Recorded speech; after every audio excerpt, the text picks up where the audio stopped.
இந்தியாவையே கலங்கடிச்ச ஒரு கதை தாங்க இது. அதாவது பார்த்தீங்கன்னா, ஒருவர் வந்து கனடா பேங்க்ல ரூ. 50,000 வந்து லோன் வாங்கியிருக்காரு. அவர் லோன ஃபுல்லா அடைச்சிட்டாரு. அவருக்கு பாக்கி வந்து பார்த்தீங்கன்னா, ரூ. 9.34 பாக்கி வந்திருக்கு. அதுக்கு 1000 மெசேஜ், 1000 கால் மேல கால் வருது. எங்க பேங்க்ல இருந்து. அத அடைச்சிருன்னு சொல்லிட்டு. ஏன்னா ரூ. 9 பேலன்ஸ. உடனே இவர் என்ன பண்ணிருக்காரு, இப்படி டார்ச்சர் பண்றாங்களே அப்படின்னு சொல்லிட்டு நேரா போய் ரூ. 10 அத கொண்டு போய் டெபாசிட் பண்ணிட்டாரு. டெபாசிட் பண்ண உடனே எனக்கு 66 பைசா எனக்கு கண்டிப்பா வேணும் அப்படின்னு சொல்லிட்டாரு. பேங்க்ல வந்து ரூ. 1 மேல டிரான்சாக்ஷன் பண்ணவே முடியாதான். 64 பைசா எங்க போவாங்க?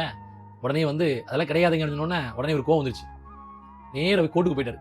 கோர்ட்டுக்கு போய் கேஸ போட்டாரு. எனக்கு வந்து இந்த மாதிரி ரூ. 9.34 பேலன்ஸ் இருந்துச்சு. நான் ரூ. 10 கட்டினேன். ஆனா எனக்கு 66 பைசா எனக்கு வரல அப்படின்னு சொன்ன உடனே பயங்கரமா வந்து கோவம் வந்துருச்சு இவருக்கு. பேங்க்காரனை ஃபுல்லா கூப்பிட்டு ஃபுல்லா வாதாடி, ஏண்டா என்னையே நீ வந்து ரூ. 9க்காக 1000 மெசேஜ் பண்ணில, இப்ப நீ வந்து 64 பைசாக்காக நீ என்னென்ன பண்றடா பாடுறா, நீ பெரியவனா நான் பெரியவனான்னு சொல்லிட்டு கேஸ போட்டுட்டாரு. அவர் கோர்ட்டே வந்து அசந்து போயிருச்சு. எல்லாமே வேஸ்ட். அவனுக்கு நேரம் வேஸ்ட், இவனுக்கு நேரம் வேஸ்ட். பரவாயில்ல, என்னை நீ வந்து கஷ்டப்படுத்தீங்கள, உன்னை நான் கஷ்டப்படாம விட மாட்டேன்னு சொல்லிட்டு கஷ்டப்படுத்திட்டான்.